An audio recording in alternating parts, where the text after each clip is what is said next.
be. And in terms of the wider diplomacy, which I've gone into some detail on, I met with Sullivan, with Blinken, with Lloyd Austin in the States. The Foreign Secretary has been doing the same with his opposite numbers. I would just describe that I was in the region until this morning, where I was having extensive discussions about how to bring this to a conclusion. For it's not always possible to provide a line-by-line explanation of every single element of those talks, which I appreciate is frustrating to the House, but the efforts are broad and very strenuous to achieve exactly what he's looking for. Manchester. Thank you, Mr. Speaker. The Defence Secretary has said the government's looking at a comprehensive strategy, four-pronged approach to degrade the Houthis. The question that I have for the Defence Secretary is this. We've classified the actions of the Houthis as terrorist. We've said that they pose a significant threat to British interests. I then look at the prescribed terrorist organisations document from the House of Commons Library. It lists non-state actors, Ansar al-Islam, Al-Ittihad al-Islamiyya, Hezbollah. All of them meet the criteria for prescription. Yet the Houthis are not prescribed as a terrorist organisation. The Secretary of State says we've sanctioned some high-level individuals. US has prescribed them, we haven't. And the question I asked to the Defence Secretary linked to that is this. Will the UK set up a contact group to deal with non-state actors in the long term? Because this threat is not going to go away. The Houthis will then splinter to other terrorist organisations in the region. Yes. So, Steph. He rightly points out that the US have taken some action. It's not quite the same as our prescription. It's a sort of in-between version, in this particular case, with the Houthis. We have also, of course, made sure that a number of different individuals, I named them in my comments, have effectively been dealt with. So then the wider question is getting the balance right between making sure that food aid can still reach Yemen. That was a discussion that I was having with the Yemeni government yesterday, and full prescription. I mean, we need to make sure we get that balance right. And my right honourable friend, the Home Secretary, is working very closely on that. Whether you call that a contact group or something else, I can assure my honourable friend the work is being done. Paul Williams. Thank you, Mr. Speaker. Like others, I commend the government's diplomatic efforts to resolve the broader conflict, and this one, in fact. But if diplomatic means fail to resolve this particular conflict in the Red Sea, is he determined to pursue the military option to the very end? So, Steph. Well, Mr. Speaker, as I've described in the answer to others, we see this action as being very, very specific, and it doesn't need to be. It doesn't need to continue. What I don't see as being short-term and specific is the diplomatic process, which he refers to, which absolutely needs to now do what the world hasn't been able to do for decades, which is to form a wider peace in the Middle East. And you can see the pieces potentially are there with normalisation between countries like Saudi Arabia, potentially, and Israel. Hamas's intent, Iran's intent, is to disrupt all of that. We understand that, and that's why we have to work all the harder to make sure we can overcome their approach to creating instability in the region. Dr. Matthew Offord. Thank you, Mr. Speaker. We cannot overestimate the value of freedom of navigation in the region, and that's why it's not surprising that New Zealand has joined the UK, the US, Australia, Canada, Bahrain, Denmark and the Netherlands in providing support over the weekend. But what concerns me is Egypt. Egypt continues to face both economic and social disadvantage, and the Suez Canal provides £9.4 billion of trade to the economy in Egypt. The last thing we want is for that to be disrupted. So can the Secretary of State advise what he will do to help counter the destabilising activity of the Houthi pirates in the region? So, Steph. My honourable friend's absolutely right, and this, of course, is devastating for the Egyptian economy. I was there a couple of weeks ago, and I met with my opposite number, the Defence Minister, the Egyptian Defence Minister, and we discussed exactly this point. It's clear that ships are avoiding and then taking a much longer route round at the moment, and so it's in everybody's interests, of course, with the Suez Canal in particular, to see this resolved as quickly as possible. Debbie Abraham. Mr. Speaker. It was reported last night that only the UK and US were involved actively in the military action over the weekend. And this was attributed to the different risk assessments that the UK and the US had compared to other international partners. So is that the case? Because this was, as I say, these were the reports. And if that is the case, can he discuss what the particular concerns were about the different risk assessments about inflation of the conflict in the area? Mr. Speaker, it's difficult for me to answer for why different countries would take part or not. There's a much wider group of countries who take part in Operation Prosperity Guardian, so the freedom of navigation part of it. A number of the other countries have actually actively provided assistance, including intelligence officers and the like. I think the truth of the matter is that actually there are only relatively few countries in the world who actually have the capability, the capacity to carry out this action. And I think it should be a matter of pride, in fact, that when push comes to shove, it is the United Kingdom who is able to step up and carry out some of this difficult work. Wild. Thank you very much, Mr. Speaker. Given continuing attacks by Iranian-backed Houthis, will the government, as well as pursuing diplomacy and trying to stop the illegal flow of weapons and finance, be prepared to intensify military action in self-defence with our allies to degrade the ability for further attacks on commercial shipping? Well, Mr. Speaker, I should be absolutely clear. We will only act within international law. That is a law which is about self-defence. So we respond to those attacks in turn. We will never, we are not looking to increase the implications of this, as I've described very carefully, because we want to bring it to a close. But this remains open-ended, and we'll have to go back if they do not stop. Kenny McCaskill. Thank you, Mr. Speaker. It's not simply the Houthis who say that this issue is inextricably linked to Gaza, but the Embassy of Yemen has made it clear in paragraph 4 of its letters to all MPs.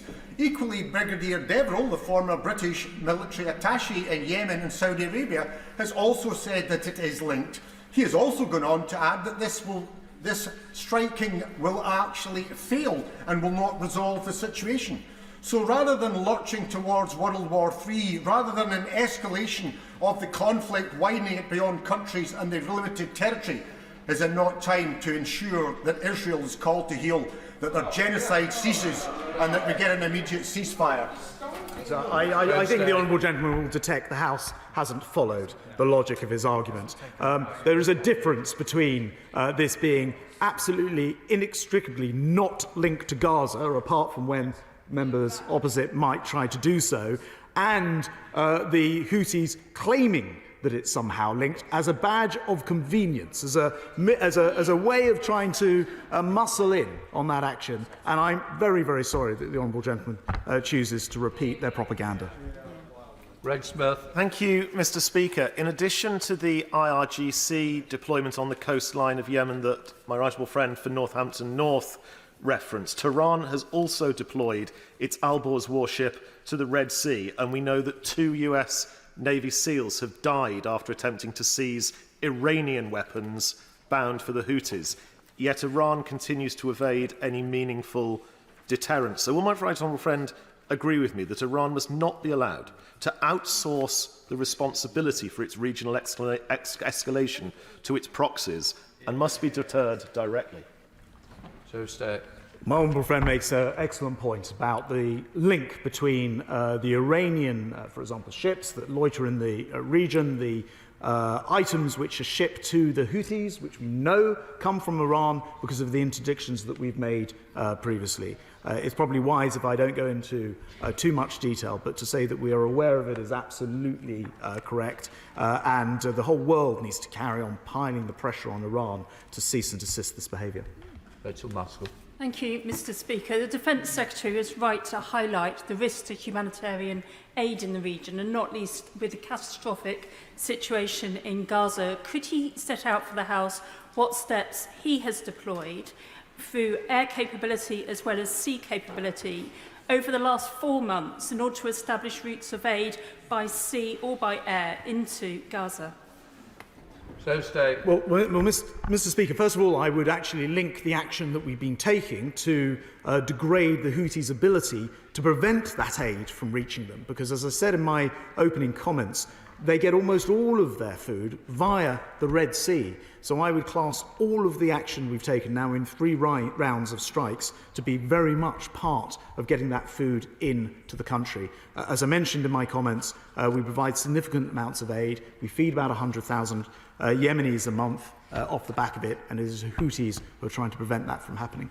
Justin Mathers. Thank you, Mr. Speaker. We support the right for shipping to pass freely. It seems from talking to businesses that actually they're already feeling the effects of this in their supply chains. But if one of the purposes of the strikes is to act as a deterrent to the Houthis, it seems that they haven't got the message yet, and it's not clear if they actually ever will. So I am concerned that there is a risk we are going to escalate in the region. And I know the Secretary of State's already set out a number of activities he's undertaken on a non-military basis to try and reduce tensions. But is there anything else that he's able to do that he hasn't done already that will help end this conflict? I think, although it's true to say that clearly the Houthi attacks haven't ended, as the Right Honourable Gentleman, the Shadow Defence Secretary said, there does appear to have been a difference in the cadence of this, perhaps, and the mass attacks we saw, for example, on the 11th of January haven't been repeated. That will be in part because the ability has been degraded. But we're always looking at other means, including routes via the UN and the wider picture of things like the peace treaty between Saudi and Yemen. All of these things are fitting into the way that we are applying pressure to try to bring the situation to a close. Jim Shannon. Thank you, Mr. Speaker. Can I thank the Secretary of State very much for his statement, a very strong, robust determination to stop the attacks on international shipping. Well done, Secretary of State, and we in this House, certainly most of us, support the line of action that you're taking. Does the Secretary of State not agree that the fact that pro-Hamas Houthi sites are celebrating the effect that the strikes in the Red Sea are having on food chains and supply chains is a signal of the fact that the words spoken and actions taken by this country, our government and our allies is not yet having the desired effect? And what steps will the Secretary of State and her allies and our allies determined to take to not simply secure trade route difficulties from escalating already eye-watering prices, but to send a clear message that the United Kingdom are not afraid to use our strength, not afraid to use our intelligence to respond adequately, and indeed, if so, even more strongly? Secretary of State. Mr. Deputy Speaker, I think the Honourable Gentleman makes a very worthwhile point. It is clear that the Houthis are perhaps no longer able to act as they once were, but they're not fully degraded. There must surely come a time where they understand that this is no longer in their interests, because we are working actively to make sure that we intercept new supplies as far as possible, and they will continue to be degraded if they continue to act as they have done on commercial shipping and, of course, on the Royal Navy. So there is eventually a conclusion to that. What I don't want to do is mislead the House by saying this is over, because I just cannot guarantee that for one moment, and I'll be clear again from this dispatch box. We will always have to keep the option open if it isn't over. Order. That concludes the statement on the Red Sea route. Can I thank the Secretary of State and the opposition front bench? Could members leaving the chamber please do so quickly and quietly?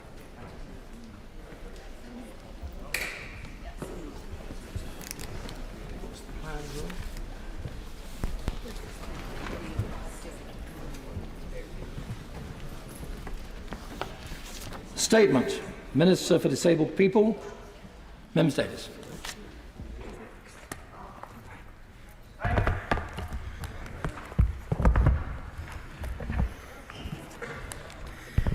Thank you, Mr. Deputy Speaker. Today, and in British Sign Language for those watching on Parliament Live, I am delighted to deliver on the Government's commitment to transform the everyday lives of disabled people across the country for the better. We as a government are working to make this country the most accessible place in the world for disabled people to live, work and thrive. Today, I'm proud to announce another important milestone, the publication of the Disability Action Plan, which will actively make a difference to disabled people's daily lives. In December 2022, my predecessor, the Honourable Member for Corby, announced the intention to develop a new disability action plan to set out the practical, immediate actions ministers across government will take to improve disabled people's daily lives. Following this, a huge amount of work has gone into this from my department and the Disability Unit, and I thank everyone involved. I have spent time, Mr Deputy Speaker, since coming into this role, listening, engaging and continuing to ensure the voices of disabled people are properly heard, as it is an important priority for this government. That is why, in July 2023, we consulted on the draft Disability Action Plan, setting out a range of proposals where we felt we could take immediate action or lay the foundations for longer-term change. We rightly wanted to give everyone, and most importantly, disabled people's organisations and other key charities and stakeholders, the chance to have their say on the draft plan. The consultation ran for 12 weeks, and I am immensely grateful to every single person who took time to respond. In the consultation, we set out 12 areas for action. Each area proposed how the Disability Unit, together with my department and other government departments and partners, would take action to drive improvements in these areas. Since the consultation closed in October, we have been carefully working through more than 1,300 responses, which pleasingly showed broad support for almost all proposals.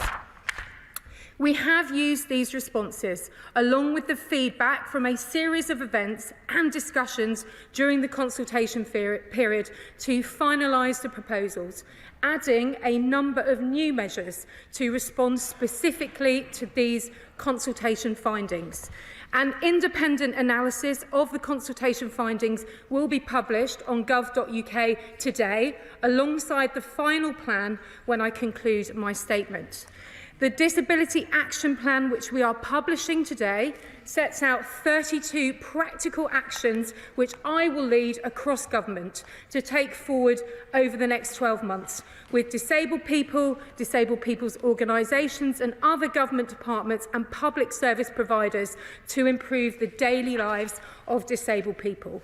These actions sit across 14 different areas, aiming to better support disabled people who want to be elected to public office, include disabled people's needs more effectively in emergency and resilience planning, include disabled people's needs in climate-related policies, improve information and outcomes for families in which someone is or becomes disabled, make playgrounds more accessible for everybody, help our businesses of all sizes and sectors to understand the needs of and deliver improvements for disabled people.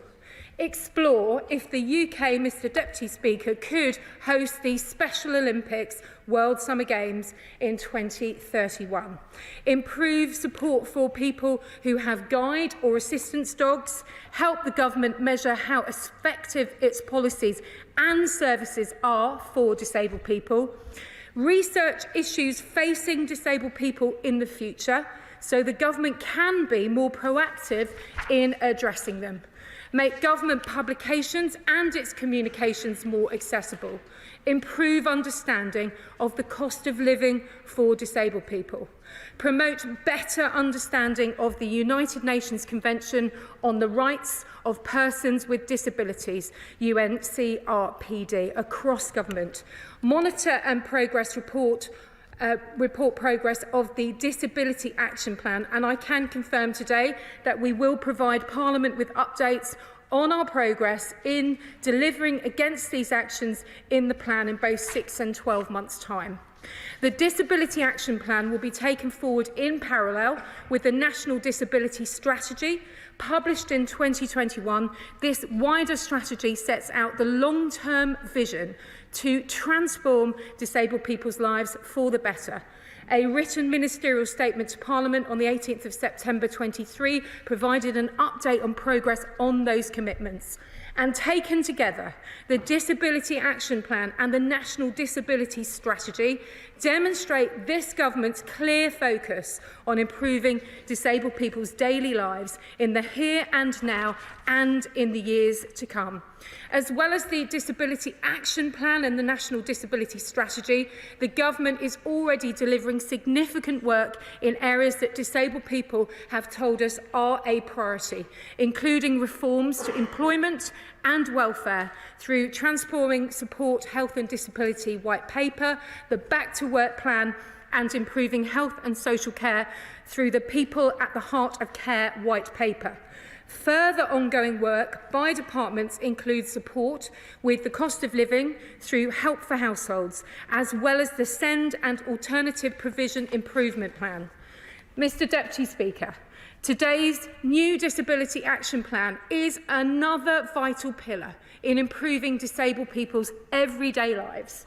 Working with disabled people and their representative organisations and with my colleagues across government in my role as lead for the Disability Unit and chair of the Cross-Government Ministerial Disability Champions, we will take the immediate action now and in the coming months to achieve real and tangible improvements for disabled people and help to deliver on their needs and change disabled people's lives daily for the better, and I commend this statement to the House. Opposition front bench, Vicky Fox. Thank you, Mr Deputy Speaker. And I want to thank the Minister for advance sight of her statement. This government have had consultation after consultations, different strategies published, but the sad thing remains the case. We have nothing that actually delivers a better life for disabled people. The Conservative Party manifesto of 2019 promised to deliver a national strategy for disabled people in 2020. They claimed this would be an ambitious strategy supporting disabled people in all aspects and phases of their life. So what have we actually seen? In January 2021, the government finally launched their disability service, which closed in April 2021, right at the start of the pandemic. Disabled people were disproportionately affected by the COVID pandemic, with 6 in 10 deaths being disabled people. They struggled to access food, PPE and social care, and many were shielding. So the question we must ask is, why was a national strategy for disabled people not published until the 28th of July 2021 in summer recess, when we had no chance for parliamentary scrutiny? So what I will say, I am grateful we have this opportunity today to respond to the Minister. Now, the Disability Action Plan does contain some positives. It attempts to address some of the well-known barriers disabled people continue to face through measures such as tackling guide dog refusals, raising the profile of assistive technology, and increasing support for disabled people to take part in politics. There's also a commitment to British Sign Language interpretation at all number 10 press conferences, something many will have remembered that I argued for on numerous occasions, so about time. And I don't think anybody here would argue that those are not important issues that the government can and should be looking at. But there is one glaringly obvious issue that this action plan fails to address. The top concern for disabled people right now is the cost of living crisis. And this is not just my assumption, it's what disabled people are telling me and what charities are finding on the ground. A survey carried out by Sense found that 85% of people with complex disabilities are worried about the rising cost of living. The RNIB noted in its initial analysis of the plan, it's disappointing that there's no mention of any support measures to address the cost of living crisis. Disability equality charity Scope has calculated that on average, disabled households face extra costs of £975 per month to have the same standard of living as non-disabled households. Energy bills, for example, remain high, which makes day-to-day living very expensive when you rely on specialist medical equipment or need to heat your home more than the average household. Now, yes, the government has also made the two disability cost of living payments of £150, but many disabled people have told me that these barely touch the sides, not to mention the fact that at the same time, many lost their home discounts. And this is exasperated by the fact that our current social security system puts disabled people through multiple upsetting and dehumanising assessments. Far too often they are denied their legal entitlement unless they have the strength and support to go through the appeals process. Now, the government's white paper published last year caused a huge amount of concern by proposing to scrap the work capability assessment, leaving disabled people reliant on the flawed personal independent payment assessment. The Disability Action Plan does nothing to improve the assessment process, and without addressing these fundamental problems, the actions outlined in the plan feel like little more than tinkering around the edges. They need proper action that deals with all of the societal barriers that makes their life challenging. And can I say, they could have started today by reinstating the role of Minister for Disabled People to Minister of State.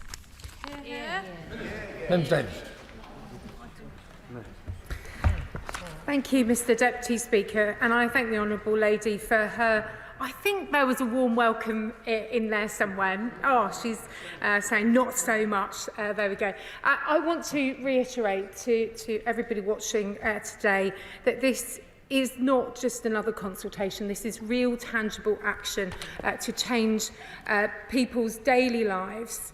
13 practical areas across practical actions across 14 different areas about building a society that works for everyone. I think the Honourable Lady opposite is rightly pointing out that life is just too difficult day to day for disabled people and their families, and she is absolutely right, and I absolutely agree with her, and that is why we've taken in this round, alongside the wider National Disability Strategy, the opportunities that we can take. And I would love to boil the ocean and fix everything in the month or so that I have had in this role, but please be assured, no matter what level this role is perceived at, I have the convening power and the support across government. And I'm very delighted the Honourable Lady keeps pushing for my elevation in this House, which is delighting. I'm delighted about. But I must remind the House that under the previous Labour administration, the Minister for Disabled People was a parliamentary Under-Secretary.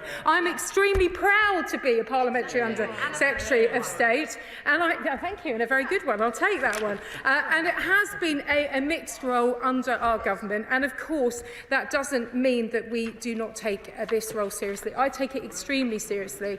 I've come to this role with my own personal experience of living with my father, who became disabled, lived under the Court of Protection. My mum worked with disabled adults, getting them into work growing up. She was part of the early part of Riding for the Disabled and the early part of the Special Olympics movement. No matter what rank I have in this House, that's what brings my experience and my interest to this role. But I'm delighted to again try to respond that to those people watching that it should simply not matter to them, that I'm in this for them no matter what the paycheck or the rank.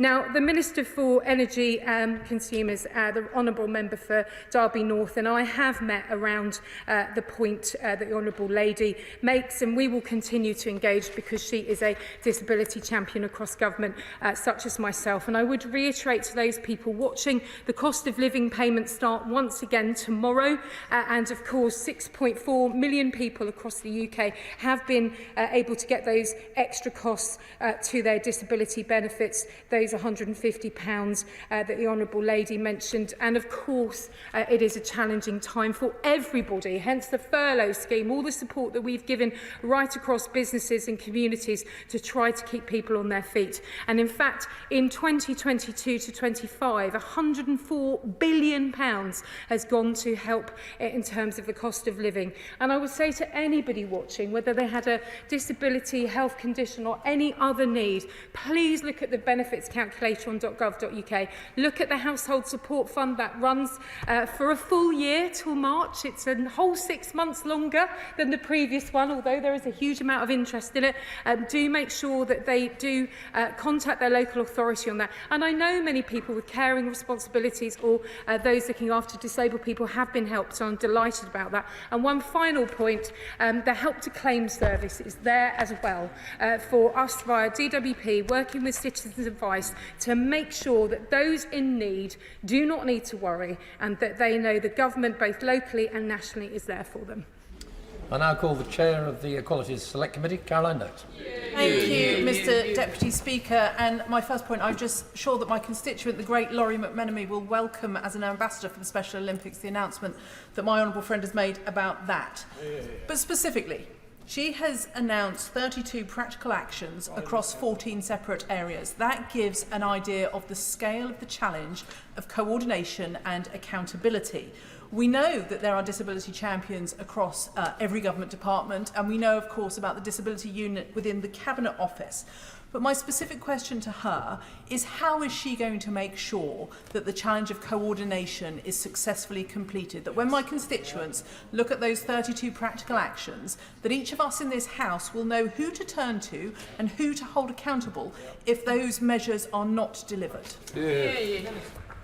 I thank my right honourable friend for the point around the Special Olympics, and when I was Sports Minister had the honour of meeting her constituent, and I know and share the passion that he has for such an important movement, which is potentially life-changing, and that's why I'm delighted that it's in this plan. Now, the actions on the evidence and the data that she asked about around the Disability Action Plan is there to improve the quality of existing government help data and to increase the insight into the needs and the barriers that affect disabled people's daily lives. And ultimately, we will be evaluating the impact and policies of these services, and we'll be using the existing data to monitor and assess the outcomes of the plan when they're available, and we will again start work towards developing more comprehensive evaluation. And I know in her role as the chair of the Select Committee, she will keep me absolutely measured on that myself in terms of my role. But I can assure her and the House today and all those watching that this is absolutely about learning and delivering on that change. SNP Frontbench Spokesman, Marion Fellows. Thank you, Mr Deputy Speaker, and I thank the Minister for prior sight of her statement. This Disability Action Plan isn't a plan, it's a mishmash of short-term policies. Yep. Some of the proposals are welcomed and should have been sorted out long ago. Others are unclear and simply don't address the most pressing concerns of disabled people. Yep. In my submission to the DAP consultation, I listed key areas that had been overlooked. Cost of living and welfare support, still missing. Even though these areas were consistently raised by disability organisations and individuals, the Minister says the Government will improve understanding of the cost of living for disabled people. What better understanding do they need? For the last 2 years, disabled people have been crying out for more targeted financial support to assist with their additional cost of living needs.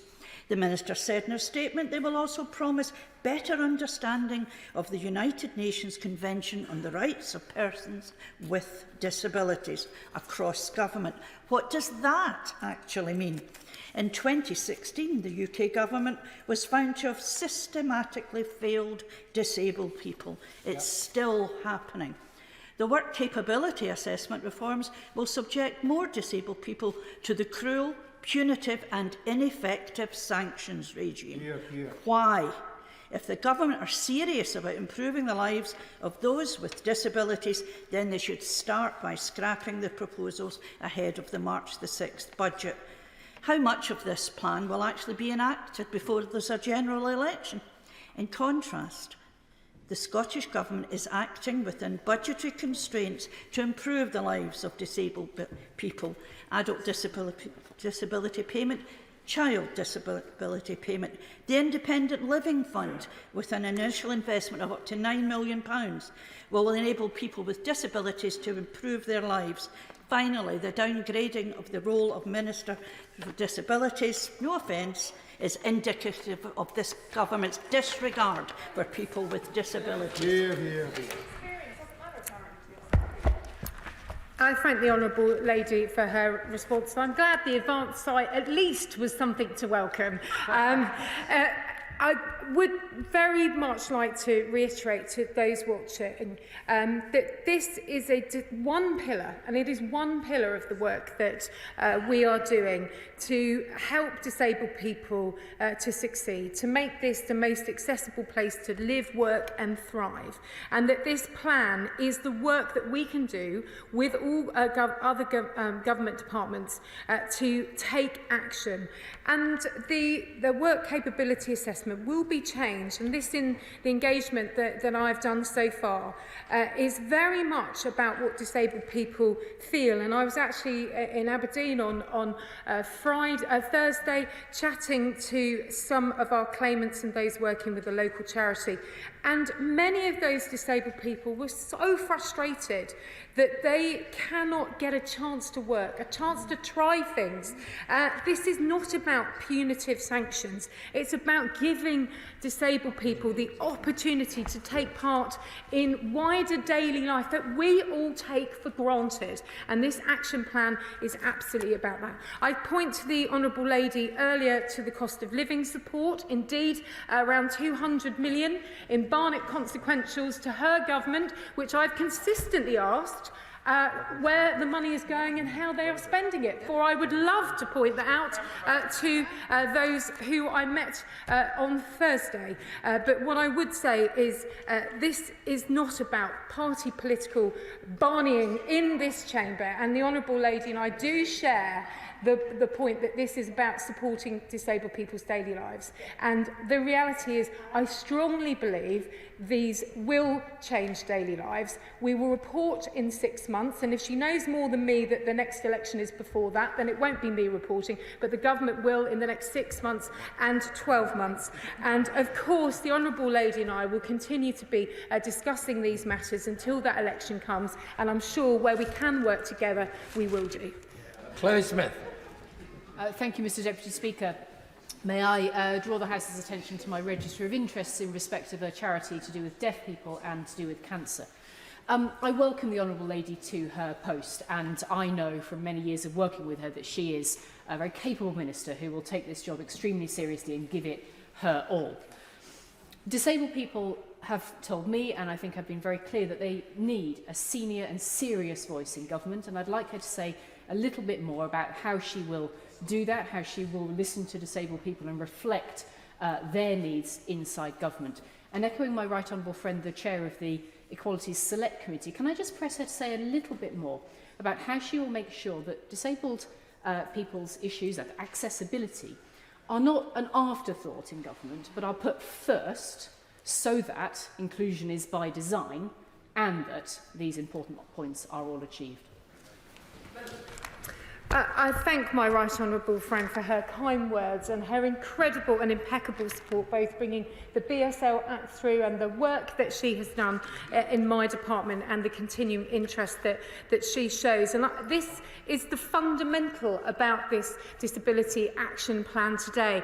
This is about disabled people's daily lives and their needs not being an afterthought at any part across government, whether it's around accessible communications. And I'll be honest, coming into this role, I've found that side of matters and getting messages out extremely challenging. And that's what I will be taking forward in terms of the promoting accessible communications, monitoring the standards, the training, and making sure that there is full inclusion. And as mentioned today by the Honourable Lady opposite, the number 10 Downing Street briefs, when it's so important that everybody knows the central messages, they all need to be included. And that's why one of the actions is down to local resilience forums having the right engagement on a local level in times of need, and I'm sure the Honourable Lady will welcome that too. Chair of the Work and Pensions Select Committee, Sir Stephen Tint. Deputy, thank you, Mr. Deputy Speaker. The Select Committee called for a review of the underperforming Disability Confidence Scheme. It was delayed by the pandemic, but in October we were told that officials were refining the recommendations of that review. Can the Minister tell us what the plan says about disability confidence, and does it hold out the prospect of shorter waiting times for access to work? Thank you, Mr Deputy Speaker. And it was remiss of me earlier to not reply to my honourable friend about the strong voice across government, which of course is the Secretary of State who sits in the Cabinet working alongside me in terms of disabled people's voices. To the Chair of the Select Committee to respond. Access to work grants, helping towards those extra costs beyond those standard reasonable adjustments are really important for my department, as we smash the employment goal and we're trying to do more when it comes to disability employment. He's right to ask this point. And I think he's right to challenge disability confidence. It is not just a nice thing that you put on your website, and it needs to be actually delivering change for disabled people when it comes to the workplace. So we'll be looking at the disability employment goal. I am looking at access to work, and I will be looking at disability confidence, such as he has said the Select Committee has, and watch this space. Justin Thomas. I very much welcome these proposals, and I thank the fantastic Disability Unit team and the stakeholders who've helped shape these proposals, in particular for me around accessible play parks, where I've been working with organisations like Benjamin Smile and Moms on a Mission, both in my constituency, where Swindon is leading by best examples of how to make sure children's play parks are accessible by all, and hopefully we can make that a given across the whole of the country. Now, one of the key parts of the National Disability Strategy was that there would be an annual review so that we could be held to account where we had achieved, where we needed to work harder, and to also set out the next range of ambitious targets coordinated by the Minister through the departmental disability champions. Can I have some assurance that, as good as these proposals are, we will see those on an annual basis with a new fresh set? And I will also join the calls to see you rightly made as a Minister of State, because if you are going to coordinate the efforts across government beyond your direct influence, you need to have that gravitas in that room to demand what is needed to remove those barriers for disabled people. I thank my honourable friend for his experience and insight, which I'm very, very grateful for. In terms of the Ministerial Disability Champions, I have met with them already to ensure that disability inclusion is a priority and ultimately delivered in their department's work, that they continue to be accountable for their contribution